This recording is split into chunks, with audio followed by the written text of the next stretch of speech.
एक समय की बात है, काशी में कई वर्ष साथ रहकर दो पंडितों ने धर्म और शास्त्रों का अध्ययन किया।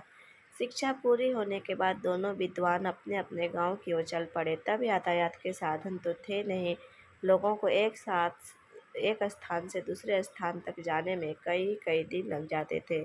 लोग दिन में चलते थे और रात में विश्राम करते थे। ये दोनों पंडित भी ऐसा ही कर रहे थे। एक बार दोनों नगर के सबसे धनी व्यक्ति के यहाँ ठहरे।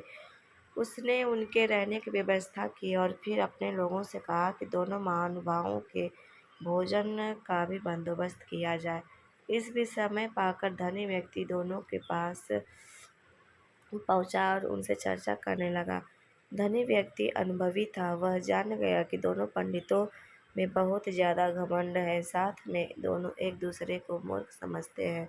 उन्होंने दोनों से अलग अलग बात कर एक दूसरे के बारे में भी पूछा। जो जवाब मिले वो धनी व्यक्ति को दुखी कर गए। उसने मन में विचार किया कि ये दोनों काशी जैसी जगह पर वर्षों अध्ययन करके आए हैं, लेकिन एक दूसरे का सम्मान नहीं करना सीखा। बहरहाल भोजन का समय हो गया था। धनी व्यक्ति ने दोनों को बड़े आदरपूर्वक भोजन कक्ष में बुलाया। एक की थाली में चारा और दूसरे की थाली में भूसा परोसा। यह देखकर दोनों पंडितों आग बबूला हो गए। गुस्से में आकर कहने लगे, क्या हम जानवर हैं जो यह चारा और भूसा खाएंगे?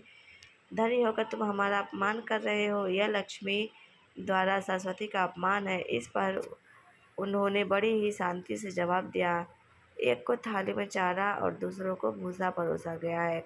इसमें मेरा कोई कसूर नहीं है। जब मैंने आपसे एक व्यक्ति के बारे में पूछा था तो उसने कहा था कि वह तो बैल है। वहीं दूसरे से पहले के बारे में पूछा था तो उसने कहा था कि वह गधा है।